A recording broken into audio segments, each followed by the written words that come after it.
Hello, ഈ വീഡിയോയിൽ ഞാൻ ഷെയർ ചെയ്യുന്നത് നമ്മുടെ ഇന്നലത്തെ വാട്ട് ഐ ഈറ്റിൻ്റെ ഡേ. ഇന്നലത്തെ എന്ന് പറയുമ്പോൾ സാറ്റർഡേ ആയതുകൊണ്ട് തന്നെ സ്പെഷ്യലാണ്. എന്തെങ്കിലുമൊക്കെ സ്പെഷ്യലും കാര്യങ്ങളൊക്കെ ഉണ്ടാവും.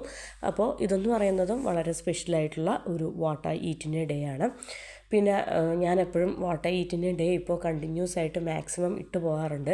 അപ്പോൾ കഴിഞ്ഞ ദിവസം, അതായത് ഫ്രൈഡേ വാട്ട് ഐ ഈറ്റിൻ്റെ ഡേ എന്ന് പറയുന്നത് ഞാൻ ഇട്ടില്ല. കാരണം ഇന്നലെ അത്യാവശ്യം നല്ല തിരക്ക് പിടിച്ച ദിവസമായിരുന്നു. അപ്പോൾ വീഡിയോ എന്താ പറയുക, എഡിറ്റ് ചെയ്യാനോ അപ്ലോഡ് ചെയ്യാനോ ഉള്ള ടൈമേ കിട്ടിയില്ല. അപ്പോൾ അതൊരു പെൻഡിങ് ആയിട്ട് കിടപ്പുണ്ട്. അപ്പോൾ ഇന്ന് എന്താ പറയുക, സാറ്റർഡേയും അതുപോലെ തന്നെ ഫ്രൈഡേയും രണ്ട് വാട്ട് ഐ ഈറ്റിൻ്റെ ഡേ എനിക്ക് ടൈം കിട്ടുവാണെങ്കിൽ ഞാൻ അപ്ലോഡ് ചെയ്യാൻ ചാൻസ് ഉണ്ട്. അപ്പം എന്താണേലും ഇതെന്ന് പറയുന്നത് എൻ്റെ ഇന്നലത്തെ വാട്ട് ഐ ഈറ്റിൻ്റെ ഡേ ആണ്. ഞാൻ രാവിലെ തന്നെ കിച്ചണിൽ കയറി. രാവിലെ എന്ന് പറയുമ്പോൾ ഒരുപാട് രാവിലെയൊന്നും അല്ല, സാറ്റർഡേ ആയിരുന്നു. സാറ്റർഡേ ആയതുകൊണ്ട് തന്നെ എന്താ പറയുക, ബ്രേക്ക്ഫാസ്റ്റ് കുറച്ച് ലേറ്റായിട്ട് മതി.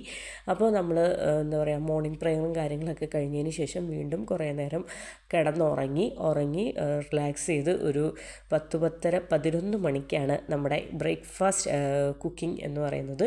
അപ്പം ലഞ്ചും അതുപോലെ തന്നെ ബ്രേക്ക്ഫാസ്റ്റും ഒരുമിച്ചായിട്ടുള്ള ഒരു കഴിക്കൽ, ഒരു ബ്രഞ്ച് എന്നൊക്കെ വേണമെങ്കിൽ പറയാം. അപ്പോൾ രാവിലെ ചായ വെച്ചു. ചായ എന്ന് പറയുന്നത് ഏലക്കായും തേയിലപ്പൊടിയൊക്കെ ഇട്ടിട്ട് നോർമൽ നമ്മളെന്നും വയ്ക്കുന്ന പോലെ തന്നെ ചായ വെച്ചു. അതിനുശേഷം ഞാൻ വർത്തമാനം പറഞ്ഞ കൂട്ടത്തിൽ കുറച്ച് കാര്യങ്ങളൊക്കെ വിട്ടുപോയി. ഫ്രിഡ്ജിൽ നിന്ന് ദോശയുടെ മാവെടുത്ത് ഒന്ന് തണുപ്പ് മാറാനായിട്ട് പുറത്ത് വെച്ചിരുന്നു. തണുപ്പൊക്കെ ഒന്ന് മാറിയതിന് ശേഷം കുറച്ച് സോഡാപ്പൊടിയും ഉപ്പും ചേർത്തിട്ട് അവിടെ ഒന്ന് ഇളക്കി മാറ്റി വെച്ചിരിക്കുകയാണ്. പിന്നെ അതിനുശേഷം നമ്മളിന്ന് തേങ്ങാ ചമ്മന്തി. അപ്പോൾ തേങ്ങാ ചമ്മന്തിക്കുള്ള കാര്യങ്ങളെല്ലാം റെഡിയാക്കി. ഏറ്റവും ആദ്യം ഈ പാനിൽ ചെയ്തത് കുറച്ച് വറ്റൽമുളകും ഒരു സവോളയും കൂടെ ജസ്റ്റ് ഒന്ന് വറുത്ത് മാറ്റിയായിരുന്നു. അപ്പോൾ ആ സെയിം കോക്കനട്ട് ഓയിലിൽ തന്നെ കടുക് പൊട്ടിച്ചു, കുറച്ച് കൊച്ചുള്ളി, വറ്റൽമുളക്, കറിവേപ്പില എല്ലാം കൂടെ ചേർത്തിട്ട് അരച്ച് വെച്ചിരിക്കുന്ന ആ ഒരു തേങ്ങയുടെ മിക്സ് ഉണ്ടല്ലോ, അത് ഇതിലേക്ക് ഇടുകയാണ്. അപ്പം നമ്മൾ എന്താ പറയുക, പാനിൽ ചൂട് മാത്രം പറ്റിയാൽ മതി. തേങ്ങ ഒഴിക്കുന്ന സമയത്ത് നമ്മൾ ഫ്ലെയിം ഓഫാക്കും. കാരണം ചമ്മന്തി എന്ന് പറയുന്നത് ജസ്റ്റ് ഒന്ന് ചൂടായാൽ മതി. തിളച്ച് കഴിഞ്ഞാൽ ചമ്മന്തിക്ക് ടേസ്റ്റ് മാറും. അപ്പം എനിക്ക് അങ്ങനെയാണ്. അതുകൊണ്ട് തന്നെ എല്ലാവരും അങ്ങനെ ആയിരിക്കാം. അപ്പം ഞാൻ ചമ്മന്തി ഒഴിക്കുന്ന സമയത്ത് ഫ്ലെയിം എപ്പോഴും ഓഫാക്കാറുണ്ട്. അപ്പോൾ ഇതാ വളരെ ടേസ്റ്റി ആയിട്ട്. അപ്പോൾ അതനുസരിച്ച് നമുക്ക് ഒരുപാട് തിക്ക് വേണ്ട, ഒരുപാട് ലൂസും ആവരുത്, ഒരു സെമി ആയിട്ടുള്ള രീതിയിലായിരിക്കണം. അപ്പോൾ അതിന് അനുസരിച്ചിട്ട് നമ്മുടെ പാകത്തിനുള്ള വെള്ളം കുറച്ചായിട്ട് ഒഴിച്ചു കൊടുക്കുകയാണ്. അപ്പോൾ അതാ നമുക്ക് ചായ ഏകദേശം റെഡി ആയിട്ടുണ്ട്, നമ്മുടെ ചമ്മന്തിയും ഏകദേശം റെഡി ആയിട്ടുണ്ട്. അപ്പോൾ ഇന്ന് എന്താണേലും എന്താ പറയുക, ഡിന്നറും കാര്യങ്ങളൊക്കെ പുറത്തുനിന്നായിരിക്കും, സാറ്റർഡേയിലാണ്. അപ്പോൾ അതുകൊണ്ട് തന്നെ കാര്യമായിട്ട് നല്ലൊരു ബ്രേക്ക്ഫാസ്റ്റ്. അപ്പോൾ ബ്രേക്ക്ഫാസ്റ്റ് വീട്ടിൽ കാര്യമായിട്ട് ഉണ്ടാക്കിയേക്കാമെന്ന് വിചാരിച്ചു. കുറേ ദിവസം കൂടിയിട്ട് ആണ് ഇവിടെ ദോശ ഉണ്ടാക്കിയത്. കഴിഞ്ഞ ദിവസം ദോശ ഒന്ന് ഡിന്നറിന് എടുത്തായിരുന്നു, ഇപ്പോഴും. അപ്പം ദോശ കുറേ ദിവസം കൂടി കഴിക്കുന്നതുകൊണ്ട് ദോശയ്ക്കും ചമ്മന്തിക്കും ഒക്കെ ഭയങ്കര ടേസ്റ്റ് ഉണ്ട്. അപ്പോൾ ചായ ഏകദേശം റെഡി ആയിട്ടുണ്ട്. നമ്മളിതാ ദോശ ചൂടാണ്. അപ്പം ഇപ്പോൾ എനിക്കും സാറായ്ക്കുമുള്ള ദോശയാണ് ഞാൻ ഇപ്പോൾ ചുടുന്നത്. കാരണം ഇക്ക എഴുന്നേറ്റ് വരുമ്പോഴത്തേനും ഫ്രഷായിട്ട് ഇക്കാക്ക് ചൂടോട് കൂടിയിട്ട് തിന്നായിട്ടുള്ള ദോശ ചുട്ട് കൊടുക്കാറുണ്ട്. അപ്പോൾ എനിക്കെന്ന് പറയുന്നത് ഈ തട്ട് ദോശ ഉണ്ടല്ലോ, നമ്മുടെ തിക്കായിട്ടുള്ള ദോശ, അപ്പോൾ അതാണ് എനിക്കിഷ്ടം. അപ്പോൾ അത് ഒരു 1-2-3 ഞാൻ ചുട്ട് മാറ്റുകയാണ്. അതിനുശേഷം പിന്നീടാണ് ഇക്കയ്ക്കിപ്പോൾ ഞാൻ എൻ്റെ ബ്രേക്ക്ഫാസ്റ്റ് ടേബിളിലേക്ക് എടുക്കാൻ പോവാണ്. പിന്നെ ഒരു എഗ് ഓംലെറ്റും ആയിക്കോട്ടെ എന്ന് വിചാരിച്ചു. അപ്പോൾ രാവിലെ ആയതുകൊണ്ട്, അത്യാവശ്യം ലേറ്റ് ആയതുകൊണ്ട് നല്ല വിശപ്പുണ്ട്.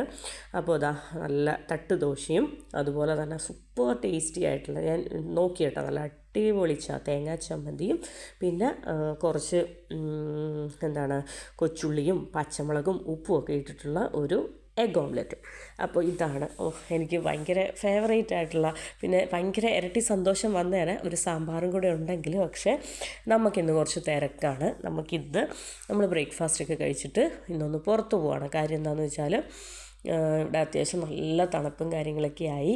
അപ്പോൾ കുറച്ച് കുഞ്ഞുങ്ങൾക്ക് വേണ്ടിയിട്ട്, കുറച്ച് കുഞ്ഞുങ്ങൾക്കും എനിക്കും കുറച്ച് വിൻ്റർ വെയേഴ്സ് അങ്ങനെയുള്ള കുറച്ചൊരു മിനി പർച്ചേസും കാര്യങ്ങളൊക്കെ ഉണ്ട്. അപ്പോൾ എപ്പോഴും ഈ വൈകുന്നേരങ്ങളിൽ രാത്രി ഒരു 6 മണി 7 മണിക്കൊക്കെയാണ് എപ്പോഴും ഇറങ്ങാറ്. അപ്പോൾ ഇന്ന് കുറച്ച് നേരത്തെ ഇറങ്ങാമെന്ന് വിചാരിച്ചു. കാരണം ഇവിടെ ഇപ്പോൾ വിൻ്റർ ആയതുകൊണ്ട് തന്നെ നല്ല രസമാണ് പുറത്ത്. ഇപ്പം പകലൊക്കെയാണ് ഏറ്റവും രസം. നമ്മളിപ്പോൾ രാത്രി ഇരുട്ടായി കഴിഞ്ഞ് ഇറങ്ങുന്നതിനേക്കാളും പകൽ നല്ല രസമാണ് എക്സ്പ്ലോർ ചെയ്ത് നടക്കാനായിട്ട്. അപ്പോൾ അതുകൊണ്ട് തന്നെ ഇന്ന് കുറച്ച് നേരത്തെ പുറത്തേക്ക് ഇറങ്ങിയേക്കാമെന്ന് വിചാരിച്ചു. അതുകൊണ്ട് തന്നെ പണികളും കാര്യങ്ങളും ഒക്കെ ഒന്ന് ഒതുക്കിയതിന് ശേഷം മക്കളുടെ കാര്യങ്ങളും ഒക്കെ ഒന്ന് റെഡിയാക്കി അതിനുശേഷം അങ്ങനെ അങ്ങ് പോകാമെന്ന് വിചാരിച്ചു. അപ്പോൾ ഇതാ വളരെ ടേസ്റ്റി ആയിട്ടുള്ള എൻ്റെ ഫേവറേറ്റ് ബ്രേക്ക്ഫാസ്റ്റ്, ഇഡ്ഡലിയും ദോശയൊക്കെ എൻ്റെ ഫേവറേറ്റ് ബ്രേക്ക്ഫാസ്റ്റാണ്. മസാല ദോശ എനിക്ക് ഭയങ്കര ഇഷ്ടമാണ്. ഇടയ്ക്കൊക്കെ ഞാൻ മസാല ദോശ അങ്ങനെ ഉണ്ടാക്കാറില്ല, ഉണ്ടാക്കണം എന്ന് വിചാരിക്കുന്നു. മസാല ദോശ ഇടയ്ക്ക് വാങ്ങിച്ച് കഴിക്കാറുണ്ട്. എനിക്ക് വീട്ടിൽ മസാല ദോശ ഉണ്ടാക്കി കഴിക്കുന്നത് ഭയങ്കര ഇഷ്ടമാണ്. ഇനിയിപ്പം നെക്സ്റ്റ് ഡേയിൽ വല്ലതും ഒരു മസാല ദോശ ട്രൈ ചെയ്യണം എന്ന് വിചാരിക്കുന്നു. പിന്നെ ഇതാ നല്ല 2 തട്ട് ദോശ എടുത്തു. അതിൻ്റെ മുകളിലേക്ക് ചമ്മന്തി, നന്നായിട്ട് ചമ്മന്തി പിന്നെ ഒഴിച്ച് കഴിക്കുന്നുണ്ട്. പിന്നെ ആ ഓംലെറ്റ്, എഗ് ഓംലെറ്റും കൂടെ ചേർത്തിട്ട് എല്ലാം കൂടെ വെച്ച് കഴിച്ചപ്പോൾ ഭയങ്കര ടേസ്റ്റായിരുന്നു. പിന്നെ നല്ല സൂപ്പർ ടേസ്റ്റി ചൂട് ചായയും. ഇഡ്ഡലിയും ഭയങ്കര ഇഷ്ടമാണ്, ദോശയും ഭയങ്കര ഇഷ്ടമാണ്. എനിക്ക് പണ്ട് മുതൽ എൻ്റെ ഫേവറേറ്റ് ആയിട്ടുള്ള ബ്രേക്ക്ഫാസ്റ്റ് എന്ന് പറയുന്നത് ദോശ, ഇഡ്ഡലി, ചമ്മന്തി, സാമ്പാർ, എഗ് ഓംലെറ്റ് എപ്പോഴും പതിവില്ല, തോന്നുന്ന ദിവസങ്ങളിൽ ഓംലെറ്റും കൂടെ അടിച്ച് കഴിക്കും. ഇന്ന് നല്ലൊരു ഓംലെറ്റും കൂട്ടിയിട്ടാണ് ദോശയും ചമ്മന്തിയും കഴിക്കാൻ തോന്നിയത്. അപ്പോൾ അതാ നമ്മൾ ആസ്വദിച്ച് ഇഷ്ട ബ്രേക്ക്ഫാസ്റ്റ് കഴിക്കുകയാണ്. അപ്പോൾ അതാ ബ്രേക്ക്ഫാസ്റ്റൊക്കെ കഴിഞ്ഞിട്ട് നമ്മളൊന്ന് പുറത്തേക്ക് പോകുന്നുണ്ട്. നമ്മൾ ബ്രേക്ക്ഫാസ്റ്റ് കഴിഞ്ഞ് കുറച്ച് ടൈം എടുത്തു. കുട്ടികളുടെ കാര്യങ്ങളും എല്ലാം ചെയ്തതിന് ശേഷം എന്താ കുഞ്ഞുങ്ങളെയൊക്കെ റെഡിയാക്കിയിട്ട്, ഇതിപ്പോൾ ഇതൊരു സ്ലോപ്പ്, അപ്പുറത്ത് സ്റ്റെയർ ഉണ്ട്, ഇതൊരു സ്ലോപ്പ് ഏരിയ ആയതുകൊണ്ട് ഇളയ മോൾക്ക് നടക്കാനായിട്ട് പേടി. അപ്പോൾ അതുകൊണ്ട് തന്നെ നമ്മൾ സ്ലോപ്പിൽ നിന്ന് മാറ്റി അവളെ സ്റ്റെയറിൽ കൂടെ ഇറക്കുകയാണ്. അപ്പോൾ അതാ നമ്മൾ പുറത്ത് തണുപ്പാണ്. അപ്പോൾ ജാക്കറ്റ്സും കാര്യങ്ങളൊക്കെ എടുത്തിട്ടുണ്ട്. ഇപ്പോഴേ രാവിലെ ജാക്കറ്റ്സ് ഇപ്പോഴേ ഇടുന്നില്ല. അപ്പോൾ നമുക്ക് എന്താ പറയുക, കുറച്ച് നേരത്തെ പോയിട്ട് റിലാക്സ് ചെയ്ത് കുറച്ച് പർച്ചേസും കാര്യങ്ങളൊക്കെ ചെയ്യാമെന്ന് വിചാരിച്ചു. അപ്പോൾ ഞാനിതിൽ പർച്ചേസ് വീഡിയോ ഇൻക്ലൂഡ് ചെയ്യുന്നില്ല, ജസ്റ്റ് ഒന്ന് കയറി ഇറങ്ങുന്നത്. പിന്നെ ഇത് എന്ന് വെച്ചാൽ ബ്രേക്ക്ഫാസ്റ്റ് കഴിച്ച ഉടനെ ഉള്ളൊരു ഇറക്കമല്ല കേട്ടോ. നമ്മൾ എല്ലാം കഴിഞ്ഞൊരു ഡീപ്പ് ക്ലീനിങ്ങും, ഇന്ന് വീടൊക്കെ ഒന്ന് ഡീപ്പ് ക്ലീൻ ചെയ്ത ദിവസമാണ്. അപ്പോൾ അതുകൊണ്ട് തന്നെ ക്ലീനിങ്ങും നമ്മുടെ കാര്യങ്ങളും എല്ലാം കഴിഞ്ഞപ്പോഴത്തേനും ഏകദേശം ഒരു 3 മണിയുടെ അടുത്തായി. അപ്പോൾ 3 മണിയൊക്കെ ആയപ്പോൾ നമ്മളിന്ന് ലഞ്ച് കഴിച്ചിട്ടില്ല. കാരണം ബ്രേക്ക്ഫാസ്റ്റ് അത്യാവശ്യം ലേറ്റ് ആയിരുന്നു, നന്നായിട്ട് കഴിച്ചു. ഫേവറേറ്റ് ബ്രേക്ക്ഫാസ്റ്റ് ആയതുകൊണ്ട് നന്നായിട്ട് കഴിച്ചു. അപ്പോൾ ലഞ്ച് വേണ്ട, നമ്മളിന്ന് ലഞ്ച് സ്കിപ്പ് ചെയ്തായിരുന്നു. പിന്നെ അതുമല്ല, ഏകദേശം ഒരു ബ്രഞ്ച് പോലെയാണ്, ബ്രേക്ക്ഫാസ്റ്റ് പ്ലസ് ലഞ്ചാണ് നമ്മളിന്ന് കഴിച്ചിരുന്നത്. അപ്പോൾ എന്താണേലും വൈകുന്നേരം ചായ കുടിക്കാനായിട്ട് നമ്മൾ പർച്ചേസിന് വേണ്ടിയിട്ട് ദുബായിലേക്ക് പോവുകയാണ്. അപ്പോൾ ആ പോകുന്ന വഴിയിൽ നമ്മുടെ ഫേവറേറ്റ് ആയിട്ടുള്ള സ്പോട്ടാണ് നമ്മുടെ കായ്ക്കാസ് കഫേ എന്ന് പറഞ്ഞിട്ട്. നമ്മളെപ്പോഴും കടവത്തൂറാണ്. അപ്പോൾ ഒന്ന് മാറ്റി പിടിക്കാം എന്ന് വിചാരിച്ചിട്ട് കായ്ക്ക കഫേ. ഇവിടുത്തെ സ്നാക്സ് എന്ന് പറയുന്നത് ഭയങ്കര ടേസ്റ്റാണ് കേട്ടോ. നമ്മൾ എടുത്തിരുന്നത് നമ്മുടെ പൊരിച്ച പത്തിരി എടുത്തിരുന്നത്, പിന്നെ എന്താ പറയുക, ഇതാ പൊരിച്ച പത്തിരി, പിന്നെ ചിക്കൻ സമൂസ, പിന്നെ ബീഫ് കട്ട്ലറ്റ്, പിന്നെ ഒരു ചായ, പിന്നെ ഒരു എന്താ പറയുക സോഡ നാരങ്ങ വെള്ളം. പിന്നെ സാറ കഴിക്കുന്നത് ലോട്ടസ് ബിസ്കോഫിൻ്റെ മറ്റേ പുഡിംഗ് പോലത്തെ ഐറ്റമാണ്. ഞാനത് കഴിച്ചില്ല, കാരണം അത് ഭയങ്കര മധുരമാണ്. അപ്പോൾ നമ്മൾ നല്ല ടേസ്റ്റി ആയിട്ട് നല്ല അടിപൊളിയായിട്ടുള്ള ചായ കുടിക്കൽ. സാധാരണ നമ്മൾ കൂടുതലും കടവത്തൂരിലാണ്. അപ്പോൾ കടവത്തൂരിൽ നിന്ന് കഴിച്ച് ബോറായി, സ്നാക്സും കാര്യങ്ങളൊക്കെ നമുക്ക് ബോറായി. അപ്പോൾ കായ്ക്ക കഫേ നല്ല അടിപൊളി ഒരു ആംബിയൻസാണ്. ഇപ്പം ഇവിടെ അടിപൊളി ആംബിയൻസാണ്. പുറത്ത് എല്ലാവരും ഇപ്പോൾ ഔട്ട്ഡോറിൽ വന്നിട്ടാണ് ടേബിളും ചെയറും എല്ലാം സെറ്റ് ചെയ്തിട്ടുണ്ട്. അപ്പോൾ എല്ലാം ഔട്ട്ഡോറിൽ ഇരുന്നിട്ടാണ് എല്ലാവരും ടീ ആൻഡ് സ്നാക്ക് കാര്യങ്ങളൊക്കെ എൻജോയ് ചെയ്യുന്നത്. അപ്പോൾ ഞങ്ങളും പുറത്താണ്, നല്ല തണുപ്പ്, നല്ല അടിപൊളി കാറ്റായിരുന്നു. അപ്പോൾ 3 മണി 4 മണിയൊക്കെ ആയപ്പോൾ ഭയങ്കര തണുപ്പും കാറ്റൊക്കെയാണ്. അപ്പോൾ ഇതാ നമ്മൾ സെൻട്രൽ പോയിന്റിൽ പോയി. ഇതെന്ന് പറയുന്നത് ഇപ്പോൾ കുട്ടികൾക്കുള്ള kids wears, winter wears central പോയിന്റിൽ നിന്നും, അതുപോലെ തന്നെ എനിക്ക് ഖാദി എന്ന് പറയുന്ന ഒരു എന്താ പറയുക, ഒരു ലേഡീസ് വെയേഴ്സിൻ്റെ ഒരു ഷോപ്പ് ഉണ്ടായിരുന്നു. അപ്പോൾ അവിടെ അടിപൊളിയായിട്ടുള്ള കുറച്ച് ഡ്രസ്സും കാര്യങ്ങളൊക്കെ എനിക്ക് എടുത്തു. മക്കൾക്കും കുറച്ച് വിൻ്റർ വെയേഴ്സും കാര്യങ്ങളൊക്കെ എടുത്തു. എന്നിട്ട് നമുക്ക് ലാസ്റ്റ് ഇത് ഡിന്നർ ടൈമായി. അപ്പം ഡിന്നർ എന്ന് പറയുമ്പോഴത്തേനും നമ്മളിന്ന് ഒരുപാട് ദൂരോട്ടും ഒരുപാട് എക്സ്പ്ലോർ ചെയ്യാനും നമ്മൾ അത്രയും വീട്ടിൽ നിന്ന് നേരത്തെ ഇറങ്ങിയിട്ട് പോലും നമ്മൾ റിലാക്സ് ചെയ്ത് ടീയും സ്നാക്കും ഒക്കെ കുടിച്ചു. അതിനുശേഷം പർച്ചേസ് എന്ന് പറയുമ്പോൾ അതുകൊണ്ട് അത്യാവശ്യം നല്ല ടൈം എടുത്ത് റിലാക്സ് ചെയ്ത് പയ്യാനാണ് പർച്ചേസ് ചെയ്തത്. എനിക്ക് വേണ്ടിയിട്ടൊക്കെ കുറച്ച് ടൈമും കാര്യങ്ങളൊക്കെ കൂടുതൽ പോയി എനിക്ക് ഡ്രസ്സ് നോക്കുന്ന സമയത്ത്. അപ്പോൾ എന്താണെങ്കിലും നമ്മൾ കിസൈസിൽ ഗസൽ എന്ന് പറയുന്ന റെസ്റ്റോറൻറ്റിൽ വന്നിരിക്കുകയാണ്. അപ്പോൾ എനിക്കിന്ന് എന്തോ ഭയങ്കരമായിട്ട് നമ്മുടെ സീ ഫുഡ് ബക്കറ്റ് ഉണ്ടല്ലോ, സീ ഫുഡ് ബക്കറ്റ് അത് കഴിക്കാനായിട്ട് ഭയങ്കര ഒരു ആഗ്രഹം തോന്നി. അപ്പോൾ നമ്മൾ നല്ല അടിപൊളിയായിട്ടുള്ള സീ ഫുഡ് ബക്കറ്റാണ് നമ്മുടെ കിസൈസിൽ ഗസൽ റെസ്റ്റോറൻറ്റിൽ. അപ്പോൾ ഏറ്റവും ആദ്യം തന്നെ അവരൊരു എന്താ പറയുക ഡ്രിങ്ക് എന്നുള്ള രീതിയിൽ തന്നു. അതിനുശേഷം എന്തോ ഒരു മിൻറ്റ് ലൈം പോലത്തെ എന്തോ ഒരു ഡ്രിങ്ക് തന്നു. പിന്നെ നല്ല ചൂടുവെള്ളം അത് തന്നു. പിന്നെ കുറച്ച് സാലഡ് കുക്കുംബർ, ഓണിയൻ, അങ്ങനെ ക്യാരറ്റ്സൊക്കെ വെച്ചിട്ട് സാലഡ്. പിന്നെ നമ്മൾ ഓർഡർ ചെയ്തത് സീ ഫുഡ് ബക്കറ്റാണ്. അപ്പോൾ അതുകൊണ്ട് തന്നെ അവർ ടേബിളിൻ്റെ മുകളിൽ ആദ്യം ഒരു ഷീറ്റ് പോലെ വിരിച്ചു. പിന്നെ വാഴയില ഒരു 2-3 വാഴയിലയൊക്കെ വെച്ചു. ഒരു പ്രത്യേക രീതിയിലാണ് ഇതിൻ്റെ ഒരു എന്താ പറയുക പ്രസൻറ്റേഷൻ എന്ന് പറയുന്നത്. പിന്നെ നമ്മൾ സീ ഫുഡ് ബക്കറ്റ് എന്ന് പറയുമ്പോൾ എന്താണ് ചെറിയ പോർഷനും ഉണ്ട്, വലിയ പോർഷനും ഉണ്ട്. അപ്പം നമ്മൾ ചെറിയ പോർഷൻ 2 പേർക്കുള്ള പോർഷനാണ് ഓർഡർ ചെയ്തത്. ഈ 2 പേർക്കുള്ള പോർഷൻ തന്നെ ഞാൻ ഒരാൾ ഒറ്റയ്ക്ക് ഇരുന്നാണ് കഴിക്കേണ്ടത്.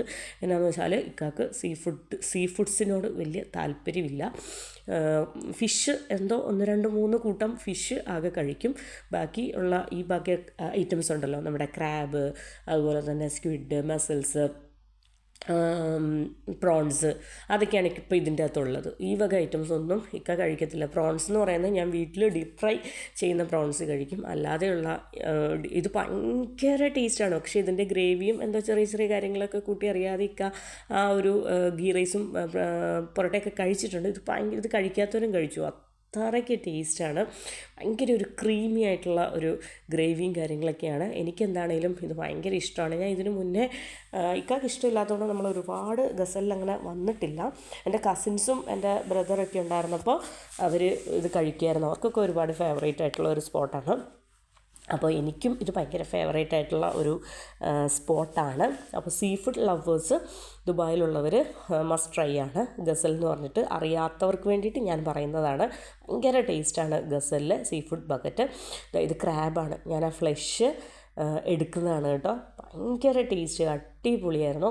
പിന്നെ അതുപോലെ തന്നെ നമ്മുടെ കല്ലുമ്മക്കായ മസൽസ്, പിന്നെ കണവ, സ്ക്വിഡ്, ഇത് ഞണ്ട്, ക്രാബ്, പ്രോൺസ്, ചെമ്മീൻ, അങ്ങനെ എല്ലാ വക ഐറ്റംസും ഇതാണ് നമ്മുടെ യുദ്ധം കഴിഞ്ഞ പൂരപ്പറമ്പ് പോലെയുണ്ട്. അപ്പോൾ പൊറോട്ട ഉണ്ടായിരുന്നു. ഇതിൽ എനിക്ക് തോന്നുന്നു 3 പൊറോട്ടയും ഗീ റൈസ്, അത്യാവശ്യം നല്ല ക്വാണ്ടിറ്റിയിൽ ഗീ റൈസ് മാത്രമല്ല ആ ഒരു മസാലയിലിട്ടൊന്ന് പുരട്ടി എടുത്തിട്ടുള്ള ഗീ റൈസ്. ഭയങ്കര ടേസ്റ്റായിരുന്നു.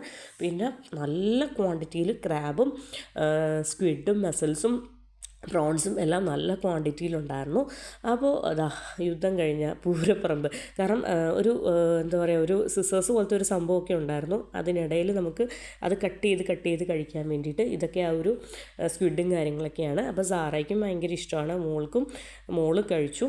അപ്പോൾ അതിനുശേഷം നമ്മുടെ ഡിന്നർ പരിപാടിയൊക്കെ കഴിഞ്ഞിട്ട് ഉപ്പും മുളകും മിഠായിയും വാങ്ങിച്ച്, പിന്നെ മോൾക്ക് വേണ്ടിയിട്ട് മക്കൾക്ക് വേണ്ടിയിട്ട് ജാക്ക് ഫ്രൂട്ട് ഫ്ലേവർ ഐസ്ക്രീമൊക്കെ വാങ്ങിച്ച് നമ്മൾ ഇറങ്ങി. ഇതൊക്കെയാണ് എൻ്റെ ഇന്നലത്തെ what I eat in A day എന്ന് പറയുന്നത്. അപ്പോൾ ഇത്രയേ ഉള്ളൂ. Thank you for watching.